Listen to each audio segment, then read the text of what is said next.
මේ උතුම් වූ ධර්මදේශනය ප්‍රඥා නාලිකාව තුළින් විකාශය කිරීමට ප්‍රචාරය කිරීමට ධර්ම දානය සිදු කිරීම සඳහා අශාන්ති ගමගේ දියණිය හසරංගි වනිගරත්න දියණිය සජිත් ජයසිංහ බෑනා ජයිත් ගමගේ මුණුබුරා සහ සෙසඳි ජයසිංහ මිනිබිරිය යන අය විසින් මෙම උතුම් වූ ධර්මදේශනය සඳහා සැදැහැති දායකත්වය දරා තිබෙනවා. උතුම් වූ ධර්ම දානයන්ගෙන් ජනිත වන්නා වූ මහා පුණ්‍ය ශක්තියෙන් පෙබරවාරි මාස 10 වැනි දිනට යෙදෙන නන්දා පලිහේන ආදරණීය මෑණියන්ගේ 72 වන ජන්මදිනය නිමිත්තෙන් ඇයට නිදුක් නිරෝගී බව හා දීර්ඝායුෂ ප්‍රාර්ථනා කිරීමත් පවුලේ සියලුම ඥාති හිත මිත්‍රාදීන්ට සහ සියලුම ලෝකවාසීන්ට නිදුක් නිරෝගී බව ප්‍රාර්ථනා කිරීමත් අරමුණු කොට මෙම උතුම් ධර්ම දානය සිදු කරනු ලබනවා. එසේම ගෞරවනීය දේශකයාණන් වහන්සේ වන පූජ්‍ය මීමුරේ ධම්මවංශ ස්වාමින් වහන්සේට නිදුක් නිරෝගී බව දීර්ඝායුෂ ප්‍රාර්ථනා කරන අතර උන්වහන්සේගේ ජීවන ගමන මේ ආත්ම භාවයෙන් කෙලවර වී නිවන් මගේ දොරටු විවර වේවා. නිර්මල බුදුදහම පමණක් සියලු සත්වයන්ට වටහා ගැනීමට හැකි වේවා කියා බලාපොරොත්තු වෙනවා. එසේම වේවා කියා ආශිර්වාද කරනවා. නමෝ තස්සේ භගවතෝ අරහතෝ සම්මා සම්බුද්දස්සේ නමෝ තස්සේ භගවතෝ අරහතෝ සම්මා සම්බුද්දස්සේ නමෝ තස්සේ භගවතෝ අරහතෝ සම්මා සම්බුද්දස්සේ.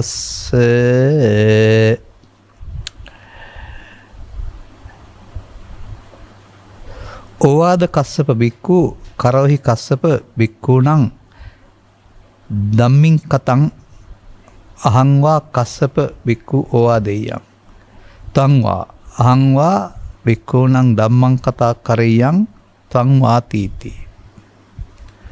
ධර්මානුශාසනාවෙහි සදහැබර අනුග්‍රහක දායකත්වය දරන්නා වූ පවුලේ අය ප්‍රමුඛ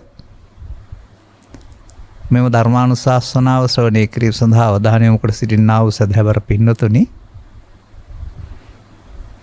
ආරාධිත බවතුන්, නිවනට උපනිශ්‍රය වන ස්වාමීන් වහන්සේ කැමැති පෙරදම දේශනාවක් කරන්න කියලයි විවෘත ආරාධනය කරලා තිබෙන්නේ.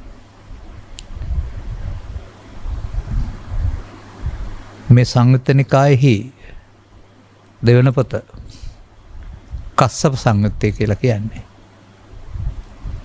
බුදුන් වහන්සේ සහ මහා කාශ්‍යප හිමියන් අතර ඇති වුණා වූ සාකච්ඡාවක් මේකේ තියෙන්නේ අවවාද කිරීම සම්බන්ධයෙන්. භික්ෂූන්ට අවවාද නෙමෙයි, ඒක සමස්ත සමාජයට කරන අවවාදයක් වශයෙන් තමයි මම දකින්නේ. මේ සමාජයේ භික්ෂූන් විතරක් නෙවෙයිනේ දුකින් මිදෙන්න මේ කැමැත්තෙන් ඉන්නේ. දුකින් මිදෙන්න කැමති නැති භික්ෂූනුත් ඉන්නවා, දුකින් මිදෙන්න කැමති නැති පිරිමිත් ඉන්නවා. ගිහි සමාජයේ ගිහින්. නමුත් ඉහාත්ම වශයෙන්ම දුකින් මිදෙන මගක් හොයලා වෙහෙස මහන්සි වෙන පිරිසුත් ඉන්නවා. මේ දුකින් මිදෙන්න අවශ්‍ය නම් ඔකට ගිහි සාමිති ප්‍රතිපදාව, පැවිදි ප්‍රතිපදාව කියලා දෙකක් නැති බව මා හොඳ ආකාරවම දන්නවා. ඒ ජීවත් වෙන්න තමයි සම්මත මට්ටමේ ජීවත් වෙන්න තමයි පුංචි පුංචි ශික්ෂාපද වෙනසක් සහිත ප්‍රතිපදාවක් තියෙන්නේ. බාහිර ප්‍රතිපදාවේ වෙනස්කම් තිබුණාට අධ්‍යාත්මික ප්‍රතිපදාවේ එහෙම එකක් නැහැ. එහෙම කියන්නේ සමාජයට දැනෙන්න, තේරුම් ගැනීමේ ප්‍රතිඵලයක් වශයෙන්. ඒ අනුව මේ තාත්තයි පුතයි නැත්තම් මහා කාශ්‍යප මහ රහතන් වහන්සේ බුදුන් වහන්සේ දෙන්න සහෝදරයෝ වගේත් කියලා කරනවා. රූප ලක්ෂණ එක සමානයි කියලාත් කියනවා. සසනේ පස්සේ බාරකාරත්වය ගත්ත කෙනා කියලාත් කියනවා. මේ දෙන්නගේ මේ කතාව ටිකක් ගැඹුරු වෙන්න පුළුවන්, වටිනා වෙන්න පුළුවන්. මොකද මේ කියන්නේ?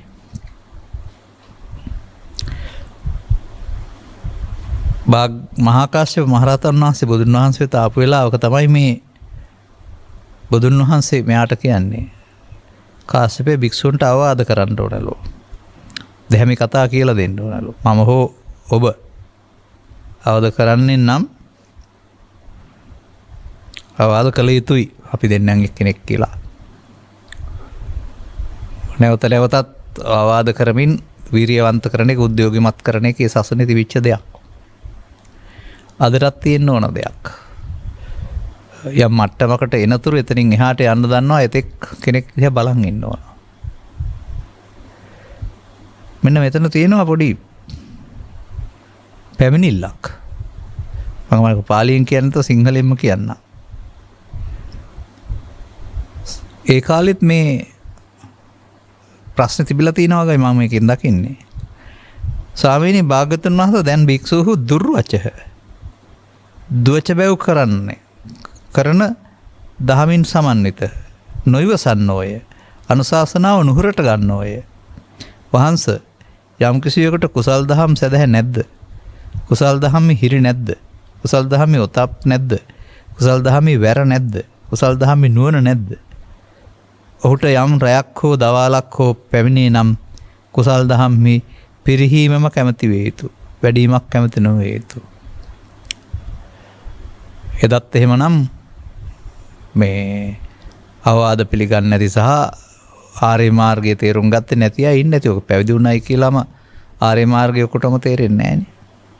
ආර්ය මාර්ගයේ ගැනීම තුළ තමයි මේ ආධ්‍යාත්මික ශික්ෂණය එන්නේ. එහෙම නැති අය එදත් ඉඳලා තිනවා. අද ඉතින් කවර කතාවද බහුතරයක් එහෙම විය හැකියි කියලා හිතන්න ඕනේ. ඊළඟට මේක මට පැහැදිලි කරන්න තියෙන වචන ටිකක් තියෙනවා. එතෙන්ටයි මම මේ අනිත්ව කියාගෙන එන්නේ. වහන්සේ යම්සේ කළුවරපසට සඳට යම් රැයක් හෝ දවාලක් හෝ පැමිණේ නම් සඳ පැහැයෙන් පිරිහීමය. ඔය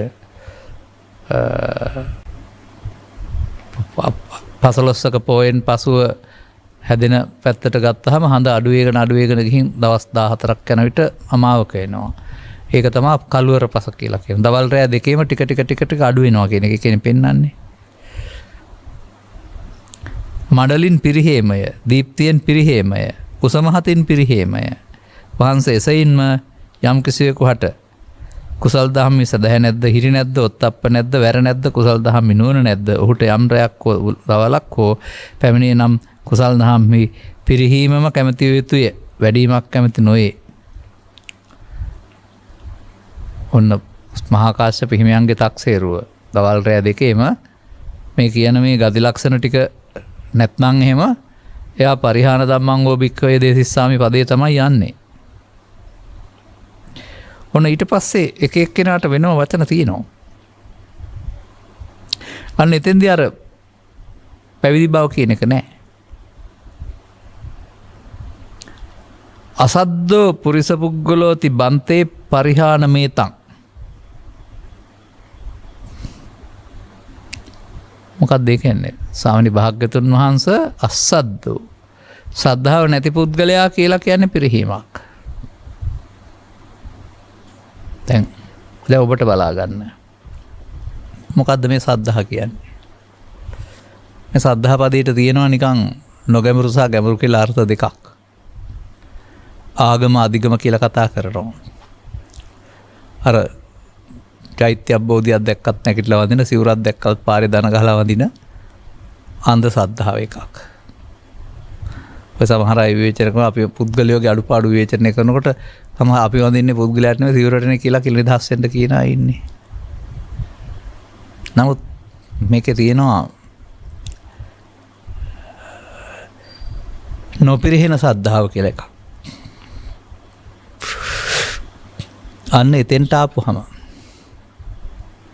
අර ආගම කියන වචනේදී පිරිහෙන සද්ධාව, අධිගම කියන එකේදී නොපිරිහෙන සද්ධාව. ආගම කියන එකේදී බුදුන් දහම් සංගුණ පුද්ගලයා වශයෙන් ගත්ත පැහැදීම. ශාසනයේ බුදු පිළිමය, චෛත්‍ය, ස්වාමින් වහන්සේලාම දැක්කහම ඇතිවෙනා වූ සතුට. සද්ධා කියන එකේ තියෙන පැහැදීම කියන අර්ථයක්. නමුත් තෙරුවන්ට බුදු පිළිමය හරි, බණ පොත හරි, සාමුද්‍රෝ හරි කියන අර්ථයට එහා ගිය අර්ථයක් ත්‍රිපිටකේ තියෙනවා. ඒ තෙරුවන් සරණනේ දුකින් මිදෙන්නේ. අර තෙරුවන් පන්සලේ තුම්බලක හිටියට මේ තෙරුවන් ඉන්න ඕන මිනිස්සෙකුගේ හදවතේ. අන්න එතකොට අර බුදු බණ ආසා අද පටන් මා තෙරුවන් සරණ ගිය කෙනෙක්ට සලකන සේක්වා කියලා කතා කරන්නා වූ අය මේ නොපිරිහෙන සද්ධාවෙන් යුක්ත අය. ඉදිරියට යන පුද්ගලයෝ. නිසා මම දකින්නේ අර කෙනෙක්ගේ වරදක් දැකලා මුළු මහත් සමාජයටම දොස් කියන, එහෙම නැත්නම් දොස් කියන්නේ ඒක දඩවීමා කරගන්න අය සදෑව තේරුම් අරන් කරන අය නෙමෙයි. මොකද එදත් මේ නොකීකරුවා හිටියයි කියලා තියෙනවා. අදත් එහෙමනම් කෙනෙක් අතින් වැරදි වෙන්න පුළුවන්. මොකද වැරදි කරන්නේ මම දකින්නේ පුද්ගලයා නෙමෙයි ත්‍රිවිධ විතර්කය කියලානේ කියන්නේ. ඒකට ඉතින් කාපු මකුණයි නොකාපු මකුණයි තුන් දෙනා දෙන්නම එක සමාන නැහැ. අසද්දව පුද්ගලයෝ ඒක දඩවීමා කරගන්නවා. ඔය 56 59 වණ්ඩාරනායක ඝාතනයේදීත් එහෙම නැත්නම් ඔය 2000 ගණන් වල ආපු මොකද්ද මේ හග්ගෙඩියක් මුල් කරගත්ත මැතිවරණ ව්‍යාපාරයේදී දෙකේදීම ඔය අසද්ද පුද්ගලයෝ අනිත් හැමෝමත් ඒගොල්ලෝට දාලා කතා කරා. නමුත් මේ පෙන්වන්නේ ඒ අය විතරක් නෙමෙයි. සමස්ත සමාජය ගැන මේ කතා කරන්නේ. එතකොට අන්න තෙරුවන් ජීවිතය තුළ මේ ජීවිතය තුළ තෙරුවන් සරණින් දුකින් මිදෙන්න පුළුවන් කියන තෙරුවන් තියෙන්නේ කියා ඉන්න ලියලියා ඉන්න මේ සසර දුකින් මිදීමටනේ. සසර දුකින් මිදීමට වෙනත් සරණක් නැත මේ බුද්ධ රත්නය ධම්ම රත්නය සංඝ රත්නය අත්ති මේ සරණං අඤ්ඤං කියලානේ කියන්නේ. තාම කියනවා ඇරුණාම සංකර ගන්න දන්නේ නැහැ. අන්නේ දැනගැනීම නොපිරිහෙන කාරණයක්. ඒ දැනගන්න නැති මට්ටමේ සද්ධාව නොය පිරිහීමේ ලක්ෂණයක් කියලා පෙන්වන්නේ. එසා පුද්ගලයෙක් සම්බන්ධයෙන් ඇතිවෙන මුල් ශ්‍රද්ධාව පසු කාලීනව නැති වෙලා යන්න පුළුවන් පෘථග්ජන පුද්ගලයෙක් ගාව. මොකද ඔහු බලාපොරොත්තු මට්ටමට හමු වෙන්නේ නැත්නම් සහ ඔහුගේ අවබෝධය නැතිතු කළ තුල. ඊළඟට තව වචනයක් තියෙනවා. අහරිකෝ පුරිසෝ පුද්ගලෝ බන්තේ පරිහානමේතං. මොකද මේ කියන්නේ? ලැජ්ජ නැති කෙනා. හිරි නැති පුද්ගලයා කියන්නේ ලැජ්ජ නැති කෙනා කියන්නේ කෑම කන්න හරි ගින්ත ගීතයක් ගායන්න හරි නෙමෙයි. අර්ථ දෙකකින් ගන්න. පුද්ගලයෙක් වශයෙන් බාහිර සමාජයේ පේන්නා වූ ප්‍රාණඝාත දත්තාන කාමවිත්‍යාචාර සාකෝදාදී කොට ඇති මේවා කරාම පිරිහෙනවා අඩුවම යන්න වෙනවා ලෝකයා අපහාසයට ලක් කරනවා කියලා ඒවා ගණන් ගන්න නැතුව ඒ පව් වැඩ ජීවනෝපාය වශයෙන් කරන කෙනා. නමුත් පවට ලැජ්ජා නැහැ කියන්නේ ඔයිට එහා ගැඹුරු කරුණක්. අපි දකිනවා කෙනෙකුගේ ජීවිතේ අනාගතයක් හදන්න හේතු සංසාරේ ඉතුරු වෙනවා. පව් හේතු වශයෙන්, සාපින් හේතු වශයෙන්, සාධ්‍යාන හේතු වශයෙන්. අනාගත සතර හදන හේතු නිරෝධයෙන් තමයි දුක් නිරෝධය පැහැදිලි කරන්නේ. එහෙනම් හේතු දැවීමෙන් දුක්නේ හම්බ වෙන්නේ. අනේ විදිහට සසරට ඇවිදින්ට හේතු තබන්න බය නැති කෙනා තමයි මේ හිරි නැති කියලා කියන්නේ. ලැජ්ජ නැති කෙනා කියලා කියන්නේ. පවට ලැජ්ජාව කියලා කතා කරන්නේ. පවට ලැජ්ජාව බාහිර වශයෙන් කයින් වචනෙන් කරන ක්‍රියාවක් තුළින් මනින් නැතුව කාම විතර්කයේ, ව්‍යාපාද විතර්කයේ, විහිංසා විතර්කයේ කියලා කියන්නේ පවට අදාළ මුල්. මේවා ක්‍රියාත්මක කරන කෙනා තමයි මේ පවට ලැජ්ජ නැති කෙනායි කියලා කියන්නේ. එතකොට ඒකෙදී මොකද්ද පිරිහීම කියලා කියන්නේ? පිරිහීම කියලා කියන්නේ ඔහුගේ චිත්තාභ්‍යන්තරයේ ලෝභයෙන්, දේශයෙන්, මෝහෙන් බලවත් වෙන එක වැඩෙන එක. ඒකට ස්ත්‍රී පුරුෂ ගිහි පැවිදි ભેදයක් නැහැ. මේ දෙදෙනා වහන්සේගේ සාකච්ඡාවේ මේ පෙන්වන්නේ ඒකයි. ඊළඟ තව වචනයක් තියෙනවා. අනුත්තප්පි පුරුෂ පුද්ගලෝති බන්තේ පරිහානමේතං. අන්න බයත් නැහැ. දැන් වර්තමාන සමාජය තුළ ඔය තිබෙන්නේ ඔය නීතියෙන් රිංගලා ගිහින් ඕන තරම් වැරදි පව් කරලා නිදහතර කරනු කියන පවට බය නැති වුණාට හැබැයි විපාකය පස්සෙන් එනවා. කරන්න බය නැති වුණාට කරන කලට පව් වීරිය මිසේ විඳින කලට දුක් දැඩි වෙයි ගිනසේනේ. එතකොට බුදුදහමේ හිරියොත්ප් දෙක පවට ලැජ්ජාව බය කියලා පෙන්නනවා. පුද්ගලයෙක් වශයෙන් පෘථග්ජන පුද්ගලයෙක් වශයෙන් බියවීම සම්මත අර්ථය. ආර්ය පුද්ගලයෙක් බවට පත්වීම තුළ සංසාරේ හදන බැවින් දුක් ගෙනත් දෙන බැවින් ඒකට කැමති නැහැ. නමුත් ඒ දෙක නැත්නම් ඒ පුද්ගලයා පිරිහෙන පුද්ගලයෙක් කියලා මහා කාශ්‍යප මහ රහතන් වහන්සේ අර මුලින් කියපු එක විස්තර කරනවා.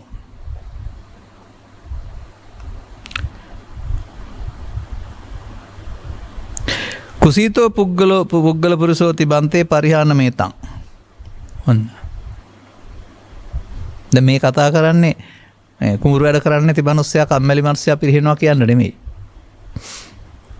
කුසීතෝ හීන වීරියෝ. මේකේ තියෙනවා විරියෙන් දුක්ඛං අච්චේති. මේ මගේ තියෙනවා මේ උපන්න අකුසල් දුරු කිරීමට නූපන්න අකුසල් නොයතුතා නිරන්තරයෙන් වීරිය කරන්න වෙනවා. සද්දා බල විරි බල සති බල කියලා කතා වීරිය බලවත් කරන්න වෙනවා. මොකද පරණ පාරේම යන්න කියලා හිත කියද්දී ඒකට එරෙහිව නැගී සිටින්න තරම් ආරද්ධ විරියෝ කියලා කතා කරනවා. මේ මගේ යන්නට අදාළ දිවා රාත්‍රී දෙකේම නොපර්සුබස්නා ඉරියක් තියෙන්න වෙනවා. නමුත් එහෙම අදාළ අනුගාමී ප්‍රතිපදාවට ප්‍රවිෂ්ඨ වෙන්නට උත්සාහ කරන්නේ නැතිව නිකම්ම ලේසියෙන් පස්සේ හම්බෙන නිවනක් ගැන බලාපොරොත්තු යන ජීවිතයක් ගත කරනකොට ස්ත්‍රී හෝ පුරුෂ නොමිලේ ලැබෙන කල් හරි පහසුවෙන් ලැබෙනකන් හරි නෑ එදාටත් ওই විදිහටම ආරද්ධ විරිය තියෙන්න වෙනවා. එදාටත් සම්මායා වායාමයේ අගේ ඕකමයි. එනිසා එදාටත් ඔබ දුකටපත් කරන්නේ ත්‍රිවිධ විතර්කමයි. ත්‍රිවිධ විතර්කයට අහු නොවි ඒවායේ බලය බිඳින්ට විරියක් තියෙන්න ඕන. එහෙම නැත්නම් ගිහියෝ පැවිදි භික්ෂුව භික්ෂුණී ඒ උත්සාහය කරන්නේ නැතුව වෙන මහානකමේ වෙන කාරණා මහානකමේ කියලා හදාගත්ත කාරණා කරනවා නම් එතකොට ඔහු මේ පැත්තට යොමු කරන්නේ වර්තමානයේ පවතින දෙයක් මේ දකින්නේ අපි වෙනත් වෘත්තිය සහ වෙනත් කටයුතු නිසා මේ පිළිබඳ වීරිය කරන්න ඉතින් වීරිය කරන්න මේකේ ප්‍රතිඵල තේන්නත් ඕන මොකද මාර්ගයක් තියෙන්නත් ඕන ධර්මස්වරේ නොකරන පුද්ගලෙක් මාර්ගය දන්නේ නැති නිසා මාර්ගයන්ට වීරිය කරන්නේ නැහැ. එදාටත් අදටත් මේ හීන වීරිය කියන කාරණේ දුප්පඤ්ඤෝ පුද්ගලෝති බන්තේ පරිහාන මේතං. ඔන්න තව එකක්. දුෂ්ප්‍රාඥය.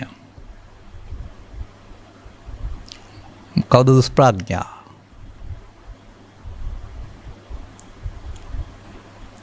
ප්‍රඥාවක් නැති කෙනා කියලා කියන්න පුළුවනි. ප්‍රඥාව කියන්නේ දැනීම හෝ බුද්ධිය හෝ කටපාඩම හෝ නෙවෙයි. පඤ්ඤ දුප්පඤ්ඤ පැහැදිලි කරන්නේ ආරි සත්‍ය අර්ථයෙන්. දුෂ්ප්‍රාඥායන කවරෙක්ද? කුමක් නොදනීද? එහෙම අහනවා තවත් සූත්‍රවල. එතකොට කියනවා මේ දුකයි නොදනී, දුකට හේතුවයි නොදනී, දුක නැති වූ තැනයි නොදනී, මාර්ගය නොදනී. මේ දුෂ්ප්‍රාඥයා. ප්‍රඥාවන්තයා කවුද?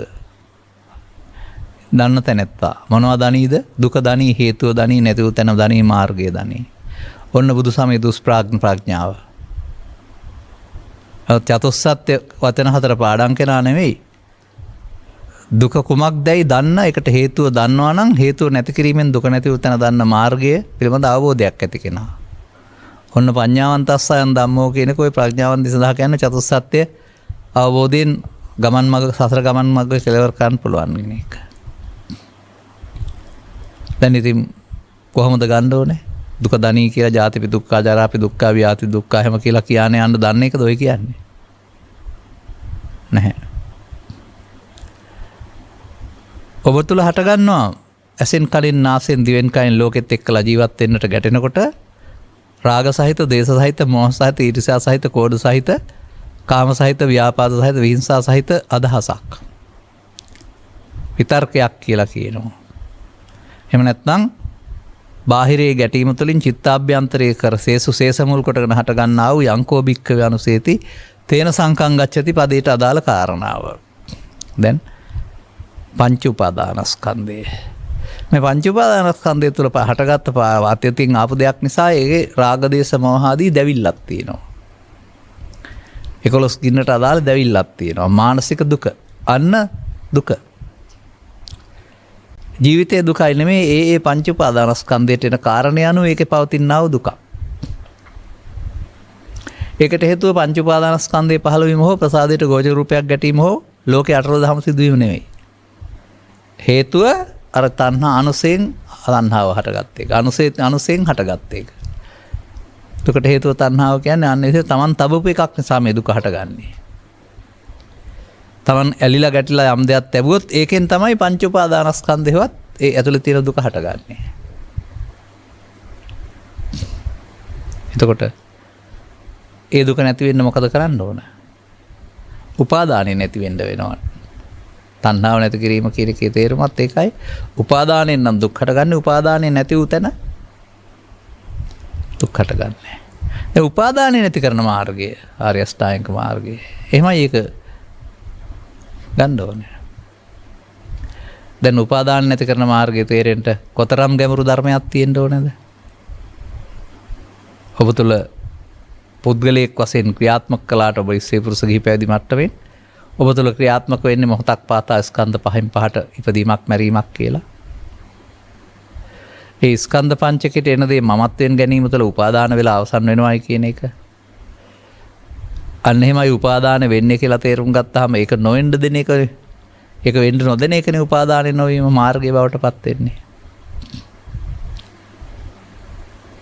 අන්න එහෙම අතීතයෙන් ආවට කමක් නැහැ. වර්තමානයේ හරහා අනාගතය හදන්න ඇලෙන්න ගැටෙන්න ගියොත් උපාදානය. උපාදාන පත්‍ය භව. පස්සපච්චා වේදනා, වේදනා පච්චා තණ්හා, තණ්හා පච්චා උපාදාන, උපාදාන පච්චා භව. ඇස තුල, කන තුල, නාසය තුල, දිව තුල, අරමුණ තුල. ගතියා ගන්න. එතකොට ඒක නැති වෙන්නේ කොහොමද? මේ වර්තමාන මොහොත උපාදාන නොවි අවසන් වෙන උපාදානයට වෙන්න එකතු නොවි කරන්නේ ඒක තමයි මාර්ගය තේරෙනවායි කියන්නේ. දැන් දුක හේතුව නැති උතන මාර්ගය කියලා ගිරවෙක් වගේ කීවට හරියන්නේ නැහැ. පංච උපාදානස්කන්ධයට දුක එන්නේ කොහෙ තිබිලාද? පංච උපාදානස්කන්ධය උපදින්නේ කොහෙ තිබිලාද? මම පිළිබඳ අවබෝධයක් තියෙනවා. ඇයට ගැටුණට පංච උපාදානස්කන්ධ පහළ වෙන්නේ නැහැ හැමෝටම. නමුත් යංකෝ බික්ක අනුසේති ඔබ තියලා තියෙනවා නම් අபிසංකාර හේතුවක් යලි හට ගන්න. ඒකෙන් තමයි මේ දුක හටගන්නේ. අභ්‍යන්තරයේ තැබු එකක් වලින් හිතට එන කාරණයක් වශයෙන් තමයි පෙන්වන්නේ. එනිසා දුෂ්ප්‍රඥ බවට තේරුම් ගන්න පුළුවන් දෙයක් නෙමෙයි. මේගොල්ලෝ වචන හතර දණී ඕන තරම්. නමුත් අදාළ තැනට එන්න බැරි වෙනවා. පංච උපාදානස්කන්ධ ක්‍රියාවලිය. දුෂ්ප්‍රඥ පුද්ගලයා. තව බලමු අපි. කෝදනෝ පුරිස පුද්ගලෝති බන්තේ පරිහානමේතං. ඔන්න. අසුරු ගසන සැනකින් ඉන්න ස්වභාවය වෙනුවට ඇස් රතු කරගෙන ඇඟ ලේ නරක් කරගෙන පරස වචන පාවිච්චි කරන වහා කිපෙන. කෝදනෝ කියන එකේ තේරුම ඒකනේ. එතකොට මේ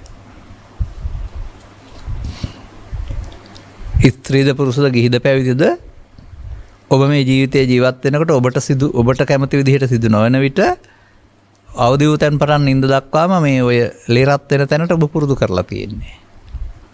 ඒකට බුදුන් වහන්සේ මහා කාශ්‍යප මහ රහතන් වහන්සේ පදයි යම්කිසි පුද්ගලයෙක් කිපෙනවා නම් ඒක බාහිර සාධකයක් නෙමෙයි. බාහිර තියෙන පුංචි හේතුවක් විතරයි. Taman සතු දුර්වලකමක්. අන්නේ Taman සතු දුර්වලකම තමයි මේ අර රාගත වේපුල්ලන්, දේශ වේපුල්ලන්, මේහ වේපුල්ලන් කියලා පෙන්නන්නේ පරිහාන ධම්මං කියන එකෙන්. ඒකට මේ ශරීර සෞඛ්‍ය හා ධන පරිහානියක් ගැන කතා කරන්නේ නැහැ. මේ ආධ්‍යාත්මිකයේ නුගුණ පෝෂණය වීම කතා කරනවා. දැන් බලන්න ඔබටත් මේ ගති ලක්ෂණ තියෙනවද කියලා. පරිහානමේතං උපනාහි පුරිස පුද්ගලෝති බන්තේ පරිහානමේතං. ඔන්න තව එකක් තියෙනවා. කෝදනෝ උපනාහීච පසල සූත්‍රෙත් තියෙනවනේ. මොකද්ද මේ පෙන්වන්නේ? උපනාහි කියන්නේ අතහරින්න නැති ප්‍රතිපවාපහු එකට එක කරලා ජය ගන්න තුළු අතහරින්න නැති බද්ධ වෛරය. එතකොට මේවා මිනිස්සු නෙමෙයි, ගැහණුත් නෙමෙයි, පැවිද්දොත් නෙමෙයි, ස්ත්‍රියොත් නෙමෙයි. මොකක් ගති ලක්ෂණ මිනිස් චිත්ත සංතානය යන්නේ. ඒ ගති ලක්ෂණය පෝෂණය කරන්න අර කළුවර පස සඳ වගේ ඔහුගේ ජීවිතයේ තියෙන ආලෝකයේ සුන්දරත්වයේ සතුට ඒව නැති කරගන්නවා. මේ සමස්ත භික්ෂු සමාජයට, වික්ෂුණී සමාජයට, උපාසක සමාජයට තාත්තයි පුතයි දෙන්න එකතු වෙලා වාදයක් කරනවා. මෙන්න මේ ගති ලක්ෂණ නුඹ ළඟ තිබෙනවා නම් උඹ ආර්ය මාර්ගය යන කෙනෙක් නෙමෙයි, පරිහාන මාර්ගය යන කෙනෙක්.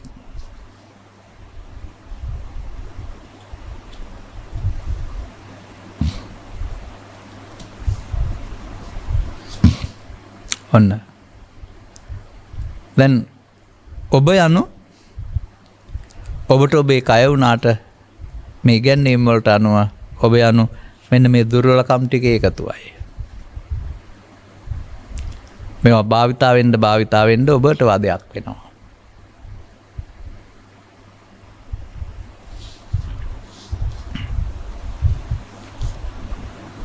වහන්ස යස්සකස්ස ජීවන්තයේ සද්දාති කුසලේසු ධම්මේසු හිරියත්ති කුසලේසු ධම්මේසු. අනිත් පැත්ත පෙන්වන්න හදනවා දැන්. මේක අනිත් පැත්ත තියෙන්න ඕන කියලා පෙන්වන්නේ. කුසල් දහම් ඇද්ද, කුසල් දහමි හිරියද්ද, කුසල් දහමි උතප්පැද්ද, කුසල් දහමි වැර ඇද්ද, කුසල් දහමි නුවණ ඇද්ද. ඔහුට යම් රැයක් හෝ දවාලක් පැමිණේ නම් කුසල් දහමි වැඩිවීමම කැමැති යුතුය, පිරිහීමම කැමැති විය නොහේ. කුසල් දහම් කියන්නේ පින් කියන එක නෙවෙයි එතන. ඕවෙන් ඔය කියන ගති ලක්ෂණ වලින් වෙන්වීමටනේ අකුසලයෙන් වෙන්වීමටනේ කුසලයේ කියන්නේ. ලෝභය දේශේ මෝහය අකුසල, ලෝභ දේශ මෝහ මූලයන් අකුසල් මූල. අලෝභය දාව. එතකොට ඒවෙන් වෙන් වෙනකොටනේ කුසලතා දක්ෂතා කියලා කතා කරන්නේ. මේ දුර්වලකම් ටික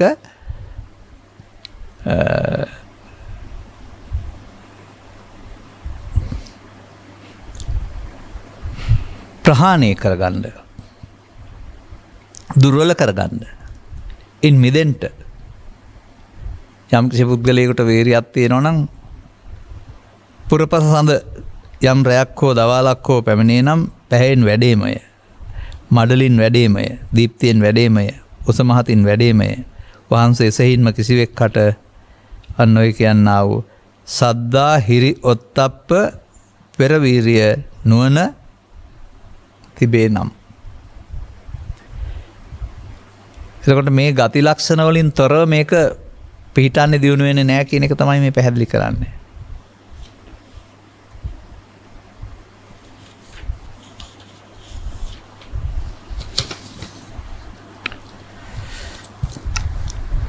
බලමු මේ දෙදෙනාගේ ඉතුරු කතා ටික.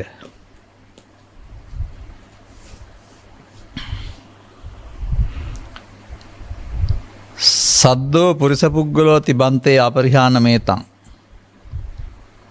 අන්න මම හෝ ඔබ අනාගත බුදුරජාණන් වහන්සේගේ ශාසනයේ තෙරුවන් සරණ යනවා කිව්වට සැබෑ සද්ධාාවක් පිහිටන්නේ නැහැ. සද්ධාති කියන එක අදහති කියන අර්ථයක් ගන්නවානේ, විශ්වාස කරනවායි කියන එක. මේ තෙරුවන් පිළිබඳව පොතපත විග්‍රහ කරන සම්මත අර්ථය ඉක්මවා යන්න ඔබ දැනගන්න වෙනවා. තෙරුවන් කෙරෙහි පැහැදීම කියන එක සාමාන්‍යයෙන් බුදුන් කියලා, බුදුන් වහන්සේ, ධර්මයේ කියලා, බණපොත, සංඝයා කියලා, හාමුදුරුවෝ කියලාමයි තාමත් මේ සමාජයේ තියෙන්නේ.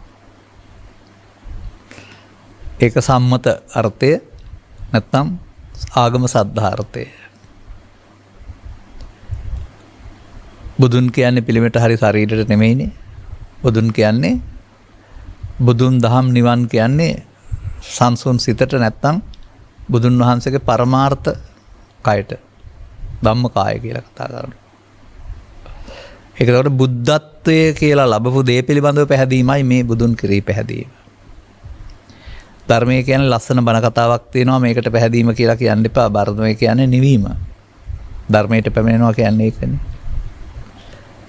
එතකොට ධර්මයේ පැහැදීම ආරම්භ වෙන්නේ ධර්මයේ දැක්කායනේ.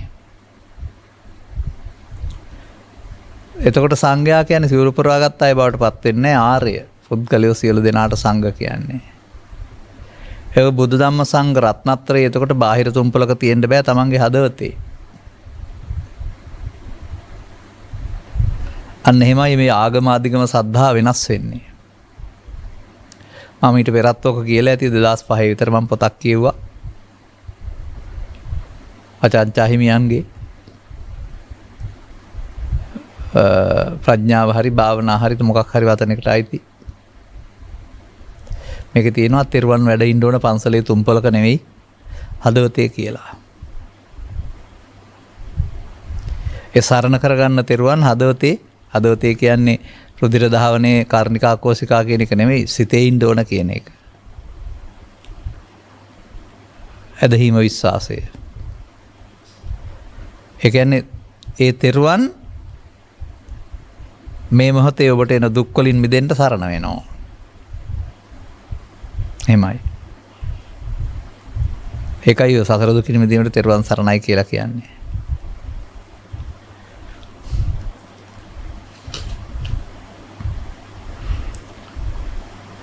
දෙවෙනි වචනේ ආපහු ගන්නවා. හිරිමා පොරිස පුද්ගලෝ තිබන්තේ අපරිහාන මේතං. අන්න ආයෙත් එනවා. ලැජ්ජා ඇති. දැන් මෙතන මේ සද්ධා නැති ලැජ්ජා නැති කියන කාරණේදී මොකද්ද වෙන්නේ බලන්න. අරමුණට අහු වී කාම විතර්කයට ව්‍යාපාද විතර්කයට විහිංසා විතර්කයට අහු වී චිත්තාභ්‍යන්තරයේ කෙලසෙනවා. අන්න ඒකට පිරිහීම කියලා කියන්නේ. පිරිහීම කියන්නේ රාග දේශ මොහයන් වැඩෙනවට. එතකොට සද්ධා නැත්නම් උපාදාන වැඩි වෙනවා. පවට ලැජ්ජා නැත්නම් උපාදාන වැඩි වෙනවා. දැන් ලැජ්ජා බය තියෙනවා නම් අර උපාදානය කියන පැත්තට යන්න කැමති නැහැ. උපාදානය නොකර අවසන් කරන්න යාට පුළුවන්. එතකොට ඒකට මොකද්ද පෙන්වන්නේ? නොපරිහීමට නමකි.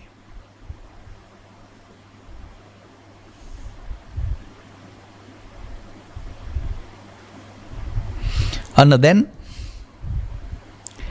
අනන්ත සංසාරයේ මේ එන අරමුණු වලට අහු වී එකතු වෙමින් තණ්හා උපාදාන විද්‍යා සංකාර කරමින් පමාද විහාරීව ගත කරපු පුද්ගලයින්ට මේ ධර්මය හමු වෙනකොට මේක අනිත් පැත්තට හරවන්න ඇරඹු රුකුල්වැර වීරිය ඒ පාරේ යන්න නෙමෙයි ඒ පාරෙන් නැත මිදෙන්න ඇති පුද්ගලයා යනෝ ඒ පුද්ගලයා ස්ත්‍රීද පුරුෂද ගීද පැවිදිද කතාවක් නැහැ. එහෙමයි මේ පුද්ගල නාමය තියෙන්නේ. එය නොපරිහීමට නමකි.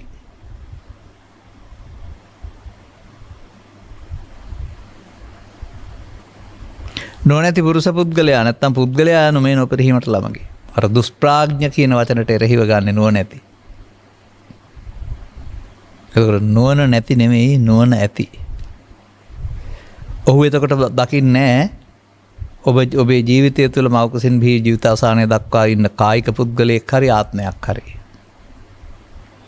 ඔහු දකින්නේ කයක් වෙන් වෙලා තිබුණාට සිතට එන හැඟීමෙන් හැඟීමට ඔහු වෙනස් වෙන බව සහ හැඟීමට අනුව කය වචන ක්‍රියාත්මක වෙන බව බලවත් හැඟීම බව. එතකොට දුෂ්ප්‍රාඥ වෙනුවට එබඳු පුද්ගලයෙකුට ඒ ස්කන්ධ පංචකයේ දුක හට ගන්න හේතුව තමන් විසින් තිබූ තණ්හා අනුසය බව දැනගෙන අනුසයෙන් එන එක නවත්තන්න යන්නෙත් නැතුව ආපහු අනුසය තැබීම නවත්තන්න. අනුසය ප්‍රහාණ කියලානේ පෙන්වන්නේ. අනුසය වෙන්නේ ඇලුනොත් ගැටුනොත් නොඇලී නොගැටී අවසන් කරන්න. වර්තමාන මොහොතේ ඇලීමෙන් ගැටීමෙන් වර්තමාන හේතු සහ වර්තමාන ඵල සහ අනාගත හේතු නොතබන්නට ගත යුතු ක්‍රියාමාර්ගයේ වැටහෙන පුද්ගලයාට තමයි මේ නුවණැති පුද්ගලයා කියලා කියන්නේ. ඊළඟට කාම විතර්ක එනවා, ව්‍යාපාද විතර්ක එනවා. නමුත් ඒකට එකතු වෙලා කය වචන මෙහෙවන්න ගියොත් තමයි ඒක බලවත් වෙලා කිපෙන පුද්ගලයා බවට පත් වෙන්නේ. නමුත් මෙතෙන්ට සිහිය ගෙනත් මේ ආපු එකට එකතු නොවෙන්න පුළුවන් නම් හිරුදුටු පිණිසේ කියලා කියනවා. එහෙම නැත්නම් නෙළුම් පතකින් වතුර බින්දුවක් වැටෙන්නාසේ කියලා කියනවා. දිවග කියලා මිදක්සේ කියලා කියනවා. එතනම සංසිඳිනවා. එතකොට කාම විතර ව්‍යාපාද තර්කයේ තියෙන මට්ටම නොවන පුද්ගලයා කියන්නේ තියෙන මට්ටම එනවා. නමුත් ඒක එකතු කරගෙන බලවත් කරගන්න නැතුව ඒක වහාම සංසිඳවනවා. දැන් එතකොට ඒකෙදි අනාගත හේතු ඉතුරු වෙන්නේ නැති නිසා සංසිඳීමක් නේද තියෙන්නේ. ඒ නිසා මේවා කතා කරන්න ඕන වචනට නෙමෙයි මේ සිද්ධිය ඇතුලෙන් වෙන ආකාරය දැක්කහම තමයි මේ පුද්ගලයා මෙහෙම සකස් වෙන්නේ කියලා.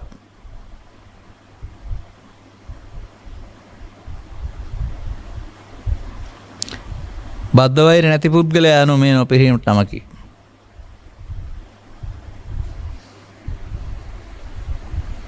බැඳගත් වෛරය යන්නේ ඉතින් යන්නේ නැහැ. හෙටත් අනිද්දාට පහුවටාට මේකට අදාළ දේ කරනකම් ඉවර වෙන්නේ නැහැ. එතකොට එයාට මම ඉන්නවා තියෙනවානේ. උට සතරකුත් තියෙනවානේ. රන්තලිය ගැන බැදි වෛරේනා කූරව් දෙවිදත් පෙර කාලේ. ඒ තලිය ගන්න බැරි වුණා කියලා මැදගත්ත වෛරය තමයි දිගටම ආවා කියලා පෙන්වන්නේ. අනේ වගේ බද්ධ වෛරය. බද්ධ කියන්නේ පලි ගැනීමකින් තොරව නිදහස් කරන්න කැමති නැති බැඳුන. මේ සමාජයේ පවතින දුර්වලකම් ටිකක් එතකොටනේ. එහෙම ඒක යම්කිසි පාඩුවක් හානියක් නැත්තම් අධිකමක් වුණා කියලා එහෙම කරන්ට ගියොත් දෙදෙනාටම ගමන ඉවර නැහැ. නිසා ඒකට එකතු නොවි ඒක අතහැරලා දාන එක. සමාව දෙන එක කියන්නේ මං හිතන්නේ ඒක තමයි. කෙනෙක් අතින් වැරද්දක් සිදු වුණාට ඒකට ප්‍රතිවරද්දක් කරන්න යන එක. එතකොට ඒක සඳහන් කරන්නේ මොන නමක්ද? නොපිරීමට. මේ කතා කරන්නේ අර ඇතුළත ලෝභ දේශ මොහ වැඩිම පිරීම වශයෙන් සහ ලෝභ දේශ මොහ ඡය වීම නොපිරීම කියන අර්ථයෙන් බව තේරුම් ගන්න. අන්න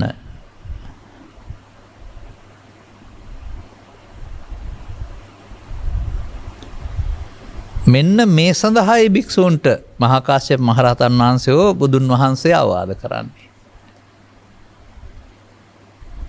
අර අතුලතින් මේ කාරණා ටික බලවත් කරගන්න පාර ගියොත් නුඹ දුකටපත් වෙන්නේ. ඒකට කී කරු නැහැ. මෙන්න මේ ක්‍රියාකලාප ටික ඔබට උපදිනවා. මේ ක්‍රියාකලාප වලට එකතු නොවීමෙන් ඔබ සතිමත් වෙලා වීරිය කරලා මේ ටික ඉවර කරගන්න හදනවා නම් ඒ ඉවර වීම නොපිරීම. එකතු වීම පිරීම. නමකි.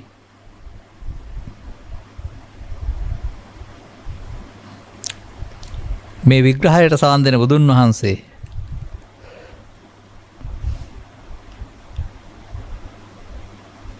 නොපිරිහීම මේවා තියෙනවා නම් නොපිරිහීම සිදු නොවෙනවා පිරිහීම සිදු නොවෙනවා නොපිරිහීම කැමති යුතුයි කියලා පෙන්වලා තිබෙනවා. දැන් එතකොට මේ බුදුන් වහන්සේගේ සහ මහා කාශ්‍යපයන්ගේ මේ අවවාදානුශාසනා ටික ගත්තම මේක නැවත වතාවක් මේවා කියලා තියෙනවා එහෙම අවශ්‍ය නැහැ අපට. කවුරු වෙන්න ඕන අපි? පරිහාන ධම්මං වබික්කවේ දේසිස්සාමි අපරිහාන ධම්පච්ච කිරිකේ පෙන්නනවා නම් රාග දේශ මොහ බලවත් වීම පිරිහීම කියලා තුනීම නොපිරිහීම කියලා මෙන්න මේවා තුනී කරගන්නට අදාළ පාර යන එක තමයි අවවාද ගැනීම අවවාද පිළිපැදීම. එතකොට නොපිරිහින පුද්ගලයෙක් බවට පත් වෙන්නට භික්ෂුවට හෝ භික්ෂුණියට උපාසකට හෝ උපාසිකාවට මේ අවවාද අවශ්‍යයි. අන්න ධර්ම දේශනා ධර්ම සාකච්ඡා කියන පදයෙන් පෙන්වන්නේ Taman ඉන්න தත්ත්වය පිළිබඳව ඊට මුහුණ දීම පිළිබඳව එහි ඇලී ගැටි පැවැත්ම වෙනුවට ඒවා ප්‍රහාණය කරගන්නට අවශ්‍ය මඟ ගැනීම පිළිබඳව අවශ්‍ය අවවාදානුශාසනා ටික.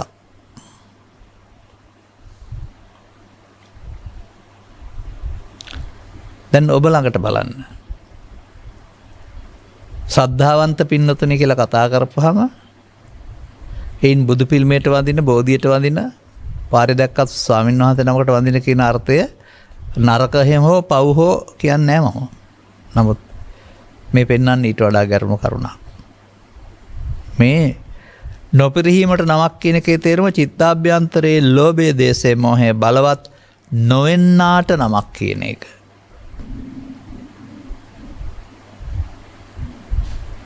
එහෙමයි. එතකොට ඒ ශ්‍රද්ධාවේදී මේ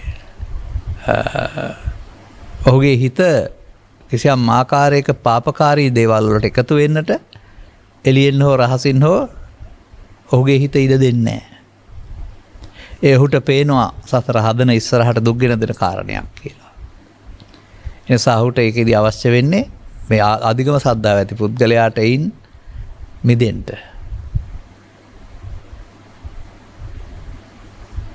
අන්න බලන්න භික්ෂු සමාජය තුළට බුදුන් වහන්සේ මහා කාශ්‍යප මහරහතන් වහන්සේ කීපයක් ප්‍රධාන කරුණු කීපයක් පෙන්නමින් ඔවුන් සතුව පවතිනා වූ දුර්වලකම් ටිකක්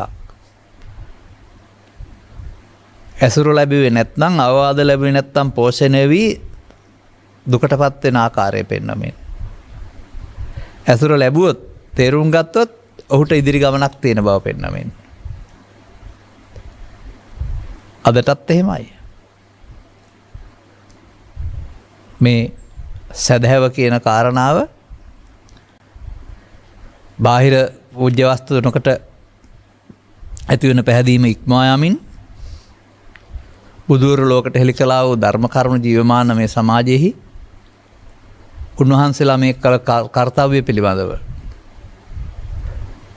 උන්වහන්සේලා හිටියා වූ සංසුන් බව පිළිබඳව නොපිරිහෙන ශ්‍රද්ධාවකින් යුක්ත වෙන්න වෙනවා. සාමාන්‍යයෙන් මගේ මතකයේ තියෙන කතාවක් මම කියනවා මෙහෙම කාලෙකට.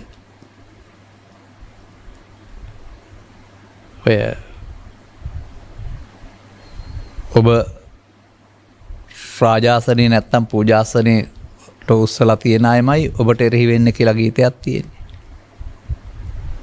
අනේ වගේ යම් කිසි පුද්ගලයෙක් Tamanට කැමති පරිදි යම් දෙයක් සිදු වෙනවා නම් කැමැත්තෙන් ඉන්නවා.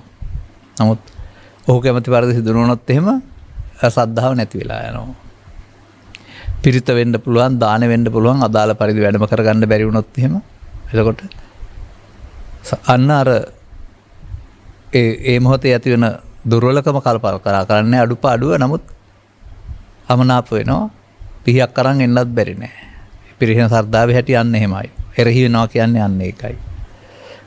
නොපිරිහෙන ශ්‍රද්ධාව කියන එකේදී යම් කිසි අඩුපාඩුවක් උනායි කියලා එයා සමග අමනාප වීමක්, පරිගන්ට යෑමක්, ප්‍රතික්‍රියා දක්වන්නට යාමක් නැති ගතිය. එහෙම දේවල් වෙන්න පුළුවන්. හිතුණු පරිදි සියල්ල සිදු වෙන්නේ නැහැ. දානකදී හෝ පෙරදක ස්වාමීන් වහන්සේලා අඩු වෙන්නත් පුළුවන්, වැඩි වෙන්නත් පුළුවන්.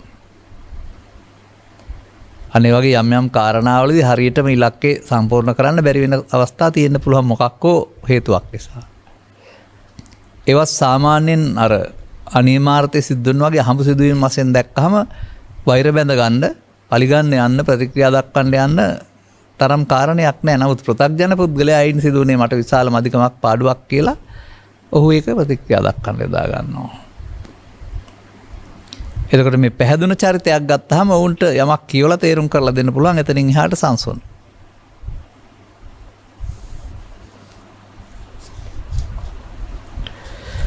ඊළඟට අපි ගන්නවා පවට ලැජ්ජා බය ඇති පුද්ගලයා. මේක එළියෙන් ගන්න එපා, සතුන් මරන්න, හොරකම් කරන්න ලැජ්ජා බයයි කරන්නේ නැහැ කියන අර්ථය. මේක හැම විටම ගන්න මේ ගැඹුරු අර්ථයෙන් පව යනු අபிසංකාරය. අනාගත ඵලයක් උපදින්න හේතුවක් චිත්තාභ්‍යන්තරයේ ගතවීම, මමත්වයෙන් ගැනීමේ ප්‍රතිඵලයක්. එතකොට ඒකට ඒක කරන්න ලැජ්ජා බය නැහැ. පෘථග්ජන පුද්ගලයා අහු අතින් ඒක කරනවා. ලෝභයෙන්, ද්වේෂයෙන්, මෝහයෙන් මත්වී මේ වැඩේ කරනවා. ඔහුට වැටහෙනවා නම් ලෝභයෙන්, ද්වේෂයෙන්, මෝහයෙන් ආසක්ත වුණ විට මේක කරන්න කියලා අන්න ඒ මොහොතට ඒ මොහොතටපත් වෙන්න තියෙන බය පවට ලැජ්ජා බය. ඒක තුලින් නම් පව කෙරෙන්නේ ලැජ්ජා බය තියෙනකොට එතෙන්ට යන්නේ නැහැ. එහෙමයි මෙතන තේරුම් ගන්න ඕන. චිත්ත අභ්‍යන්තරයේ මේ ගති ලක්ෂණ වලින් පෝෂණය කරපුවම Taman පිළිස දුක් වෙනවා කියලා තේරුම් ගත්ත පුද්ගලයා එහෙම කරන්නට තියෙන අකමැත්ත, එන් මිදෙන්න තියෙන කැමැත්ත තමයි අපට ගන්න ඕන. ඊළඟට ඔහුට තව වැඩක් තිබෙනවා. ආරද්ධ විරියෝ තිබන්තේ. මේ අවවාදානුශාසනා ගත්ත පුද්ගලයාට මුල් ජීවිතය කාලය තුළ එකතු කරගත්තා වූ කාරණාවක් නිසා චිත්තාභ්‍යන්තරයේ තිබී එන්නා වූ ලෝභ මූල, දේශ මූල, මෝහ මූල තවදුරටත් එකතු වීම තුළින් ඔහු පීඩාවට පත් කරමින් ඔහු අනාථ කරන බව තේරෙනවා. එයාට ඉඩ දුන්නොත් තවදුරටත් අර යනයාකා කොරහක් දිනගෙන යනවා කියනවා වගේ තවදුරටත් මේ ලෝභයේ දේශය මේ බලවත් කරමින් Tamanට දුක්පත් වෙන බව ඔහු අපි පාලනය කරන බව තේරෙනවා. ආරද්ධ විරියෝ පහිතත් ඕගන්තරසි දුක්කරන් කියලා කතා කරනවා. අන්න මේ ඇරඹූ වීරිය ඇතිව මේ පුද්ගලයාට මේ හැඟීමට ඉඩ නොදෙන්නට ඔහු එතනින් ඔහුගේ බලය දුර්වල කරලා දාන්න. වර්තමාන මොහොතට මේ එන්නා වූ හැඟීමට එකතු වෙලා ආසත් වී ප්‍රතික්‍රියා දක්වන්න යන්නේ නැතුව ඒකට එකතු නොවෙන්න වීරියෙන් කරන්නේ ඒකයි. සංසිඳ වීමයි වීරියෙන් කරන්නේ. එකතු වීමෙන් සංසිඳෙන්නේ නැහැ, බලවත් වෙනවා. එකතු නොවීම තුළ අන්න එතකොට අර හඳට දීප්තිමත් වෙන්න දවල් රැ දෙක ප්‍රශ්නයක් නැහැ වගේ ඔහුටත් නින්ද හැරෙන විට ජීවිත කාලයේම ආව දවල් රැ නැතුව මේ ආරද්ධ විරියෙන් මේ ත්‍රිවිධ විතර්ක සංසිඳවන්න පුළුවන් නම් ඒ බුදුන් වහන්සේගේ මහා කාශ්‍යප හිමියන්ගේ අවවාදය පිළිගත්ත ඒ අනුව ආරද්ධ විරියෙන් යුක්ත පුද්ගලයා. ඔහු එහෙමනම් අපහාන වෙනකොට ප්‍රහාණය නැමැති මාර්ගයේ යමින් ඉන්නවා කියන එක ඔහුව සංසුන් වෙනකොට ඔහුට තේරෙනවා. මේ කියන කාරණා ටික ගත්තාම වෙන මොනක්වත් ආපහු බණක් දැනගන්න ඕන නැහැ. තමා තුළ සිදුවෙනා වූ ක්‍රියාකලාපයකට යටත් වී යන්න දෙන්නේ නැතුව ඒ ක්‍රියාකලාපයේ සිදින් බැහැර කිරීම සඳහා මාර්ගය ගැනීම තමයි මේ දුක හේතුව නැතුව තන මාර්ගය කියන එකෙන් කියන්නේ කියන එක තේරෙන්න වෙනවා.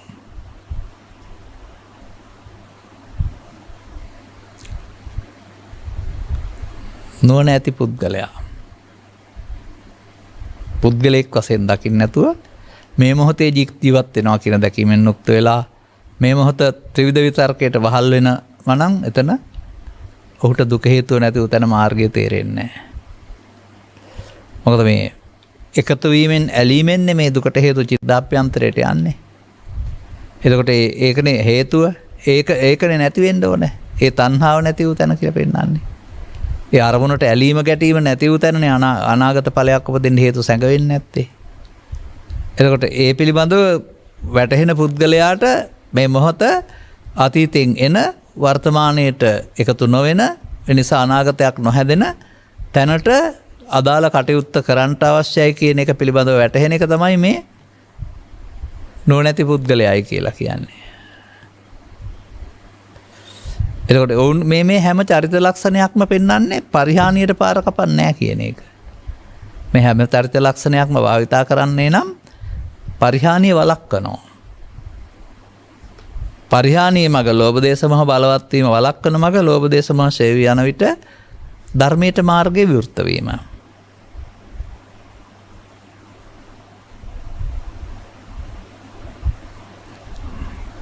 අනතුරුව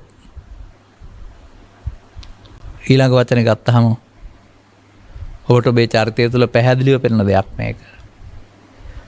ලදරුවාගේ ළමා කාලේ ඉඳලම සිදුවෙන්නා වූ යම් යම් කාරණාවක් නිසා ඒ මොහොතට නොසන්සුන් වෙන ඔබ නොසන්සුන්කමේ සිටගෙන කය වචනේ පාවිච්චි කරනවා. සමාජයට අම්මට තාත්තට දරුවන්ට සහෝදර සහෝදරියන්ට ඕන කෙනෙකුට විරුද්ධව ආවා එකතු වුණා කියන එකයි කිපෙන පුද්ගලයයි කියන්නේ. හොඳින් දර්ශනය කරගන්න එන එක වෙන එකක් එකතු වෙන එක තවත් එකක්. මේ දෙක තුළ අතරක් තියෙන නිසා තමයි අපිට මේක කඩා ගන්න පුළුවන්කම. නමුත් අතර ඔබ නැති කරගන්න. මොකද බොහෝ කල් පුරුදු කරලා එනකොටම එකතු වෙන්න.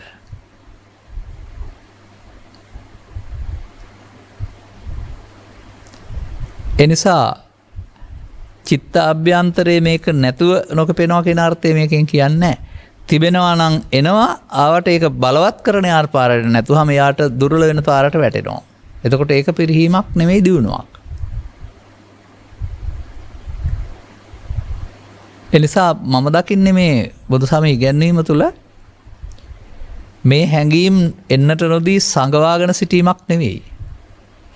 මේ හැඟීම් ඔබමා හැම දෙනා මේ සමාජයේ සදහම් තේරුම් ගන්න ඉස්සලා භාවිතා කිරීම තුළින් කුල්මත් කරගත්ත බලවත් කරගත්ත යම් මට්ටමක ස්වභාවයක් පතුලේ පවතින සිතේ.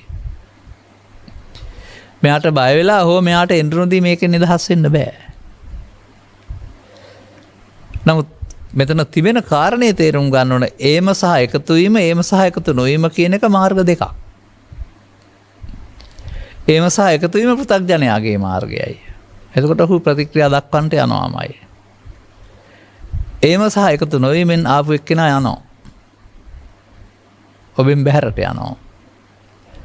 ඒ බැහැරට යාම මේකේ පෙන්නනවා අපරිහාන ධම්මං කියලා.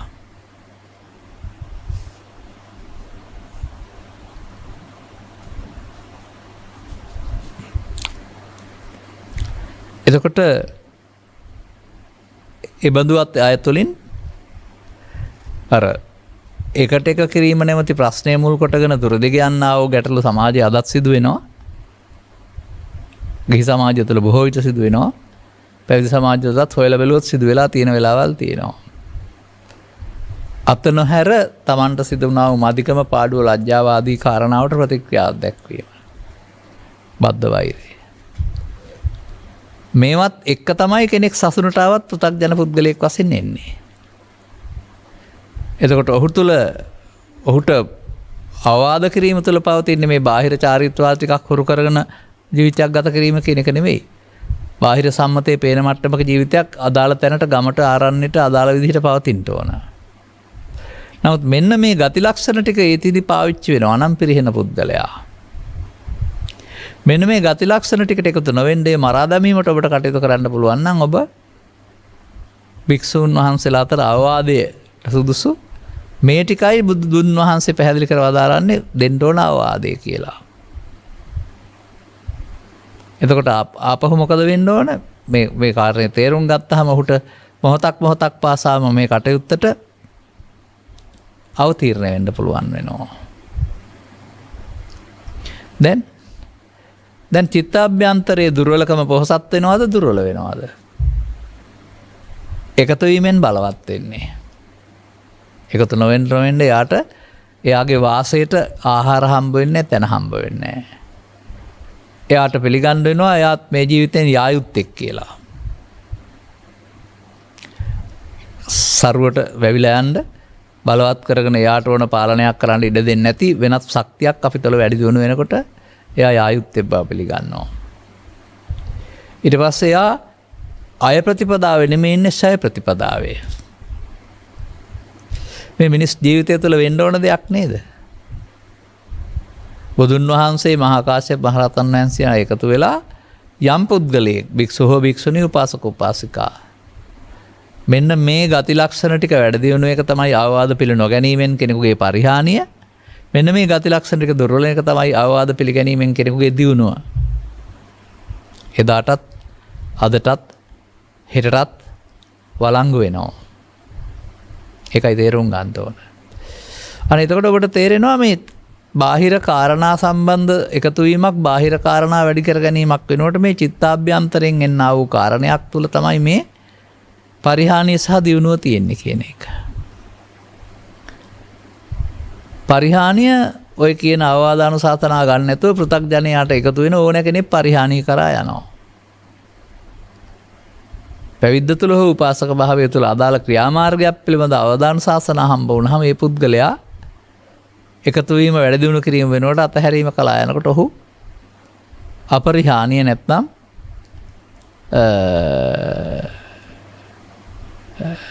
දියුණු වෙන පුද්ගලයා බවට පත් වෙනවා. ඒ දියුණුව බාහිර ශරීර සෞඛ්‍යයෙන් හෝ සමහතින් හෝ ධනයෙන් දියුණු වීමක් නෙමෙයි. මේ චිත්තාභ්‍යන්තරයේ පවතින දුර්වලකම් සමනය වීම තුළ ලැබෙනා වූ ලෝකෝත්තර දියුණුවක්. එබැවින් මේ ලෝකෝත්තර දියුණුව වසා පවතින මේ ලෞකික කාරණාවලින් ඒවා බලවත් වීම තුළ. නමුත් මේවට සදාකාලිකව ඉන්නට ඉඩ නැහැ හිතේ. මේවට අගේ දුන්නොත් එකතු කළොත් තමයි මේවා වැඩෙන්නේ නැත්නම් මෙයාට යන්න වෙනවා. ආසනෙන් බහලා යන්න වෙනවා. මෙන්න මේ ධර්මයේ තේරුම් නොගැනීම තුළ ආසනගත වුණා වූ ලෝභ දේශ මොහ මූලයන් ස්වකීය ජීවිතයෙන් පන්නා හැරීම ආගමික ජීවිතයක් වශයෙන් මම දකිනවා මිනිස් ජීවිතය තුළ. අදාළ දුර්වලකම් පෝෂණය කරගෙන ඇති බැවින් කොයියම් මොහොතේ මතුවේදයි කියන්නට බැහැ. මතුවෙන මොහොතේදී තමයි මේ සරණ තියෙන්නේ කියන එක තේරුම් කරලා දෙන එක මේ අවවාදවල සඳහන් වෙලා තිබෙනවා. මහා කාශ්‍යප හිමියන් මහරහතන් වහන්සේ නමක් වශයෙන් බුදුරජාණන් වහන්සේ සමග කරන්නා වූ මේ අවවාදයේදී ලස්සනට පෙන්වලා තිබෙනවා කෙනෙක් සම්බන්ධයෙන් ලැබෙන්න ඕන අවවාදය සහ පිරිහෙන සහ නොපිරිහෙන ආකාරය. ඔබටත් වළංගුයි. ඔබ මේ අවවාදය නොලැබුවොත් මේ ක්‍රියාමාර්ග ගන්න නැතුව පිරිහෙනවා. අවවාදය ලැබුවොත් මේ කියන පුද්ගලයා මොකද වෙන්නේ? සදහවත් පුරුෂයා, හිරි ඇති පුද්ගලයා, උතොප් ඇති පුද්ගලයා, ඇරඹු වැර ඇති පුද්ගලයා, නුවණ ඇති පුද්ගලයා, නොපිකන පුද්ගලයා සහ බද්ධ වෛර නැති පුද්ගලයා යන මේ කරුණ ඔස්සේ ඔබ නොපිරිහෙන පුද්ගලයෙක් බවට පත් වෙනවා. එය ජීවිතය තුළ අනුගමනය කළ යුතු ප්‍රතිපදාවයි. අදාළ කරුණු තේරුම් ගනිමින් අනුගමනීය ප්‍රතිපදාවක් තුළ ඔබේ වගකීම ඉටු කරන ගමන් මේ මෝඩකම් ටික ජීවිතයෙන් අතහැර දැමීමට ඔබට සතිය ලැබේවායි කියන සුභාශිංසනයේ ප්‍රාර්ථනා කරමින් මම ධර්මානුශාසනාව මෙතකින් අවසන් කරනු ලබනවා. දායකත්වය මෙම උතුම් වූ ධර්මදේශනය සඳහා සැදැහි දායකත්වය දරනු ලබන්නේ අශාන්ති ගමගේ දියණිය, හසරංගි වනගරත්න දියණිය, සජිත් ජයසිංහ බෑණනුවන්, ජයිත් ගමගේ මුණුබුරා සහ සෙස්සන්දි ජයසිංහ මිනිවිරේ යන අය විසින්. අරමුණු අතර පෙබරවාරි 10 වෙනි දිනට දෙන්නා වූ නන්දා පලිහේන ආදරණීය මෑණියන්ගේ 70 වෙනි ජන්මදින නිමිත්තෙන් ඇයට දුක් නිරෝගී භාව සහ දීර්ඝායුෂ ප්‍රාර්ථනා කිරීමටත් පවුලේ සියලුම ඥාති හිත මිත්‍රාදීන් සහ සිම ලෝකවාසී සියලු දෙනාට නිදුක් භාව ප්‍රාර්ථනා කිරීමටත් අරමුණු කරගෙන මේ උතුම් ධර්ම දානය සිදු කරනු ලැබේ. එසේම ගෞරවනීය දේශකයන් වහන්සේටද නිදුක් නිරෝගී භාව සහ දීර්ඝායුෂ ප්‍රාර්ථනා කරන අතර උන්වහන්සේගේ ජීවන ගමන මේ බවත් මෙම ආත්ම භවයෙන් කෙලවර වී නිවන් මාර්ගය දොරට ඇරේවා. අන්න එතන වචනේ වැරදි. ජීවිත ගමන කෙරුණෙන් පස්සේ නිවන් මාර්ගය දොරට ඇරෙන්නේ නැහැ. නිවන් මාර්ගය දොරට ඇරීමෙන් භව ගමන කෙලවර වෙනවා. ඒ නිසා ජීවිතයේ අවසානයේ නිවන් හම්බ වෙනවා කියලා හිතන්න එපා. නිවන ලැබුණාම මැරෙන්න කෙනෙක් නැතු වෙනවා කියලා තේරුම් ගන්න. එතකොට තමයි ඇත්ත සිද්ධිය වෙන්නේ. නිර්මල බුදුදහම පමණක් සියලු සත්වයින් වටහා ගැනීමට හැකි වේවා. ඔව් නිර්මල බුදුදහමේ අනුගමනීය ප්‍රතිපදාව වටහාගෙන අනුගමනීය ප්‍රතිපදාවක් තුළ තමන්ගේ දුර්වලකම් හදා ගැනීම තුළින් තමන්ටත් මේ සැනසෙන මඟ විවර කරගන්නට හැකි වේවා යන්නයි බලාපොරොත්තුව. අනුග්‍රහක බෞතුන් වශයෙන් කටයුතු කළා ඔබටත් ඔබේ පවුලේ හැමටත් ධර්ම ශ්‍රවණය කළ හැමටත් මේ මහා කාශ්‍යප හිමියන් සහ බුදුරජාණන් වහන්සේ අතර ඇති වුණා වූ සාකච්ඡාවේ අවවාද පිළි නොගැනීම සහ අවවාද පිළිගැනීම කියන පද දෙකෙන් ඉදිරිපත් කළා වූ චරිත ලක්ෂණ දෙක තේරුම් ගනිමින් ඔබ අවවාද පිළිගන්නේ නැති පුද්ගලයෙක්ද? එහෙනම් අවවාද පිළිගන්න ගොඩේක් වලට එන්න. අවවාද පිළි නොගැනීම පරිහානීය ලක්ෂණයක්, අවවාද පිළිගැනීම අධ්‍යාත්මික දියුණුවේ ලක්ෂණයක් බව ඔබටත් තේරුම් ගන්නට ලැබේවා. සබ්බීති වජ්ජන්තු සබ්බ රෝගෝ විනස්සතු මාතේ බවත් අන්තරායෝ සුඛී දීඝායුකෝ බව හැම දිනාටම තෙරුවන් සරණයි. දේශක්ඛයෝ